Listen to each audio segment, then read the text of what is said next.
Well guys, we just finished up our 2021 Christmas get together and it was fabulous. We had one of our board of advisors speak, and what words of wisdom we get out of every member of our board of advisors, and this was no exception. With that, we'd like to conclude our year with a special thank you to you and a celebration and a blessing to your family.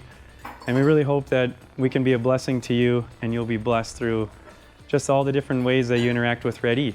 So again, thank you, Merry Christmas, and have a blessed 2022 New Year.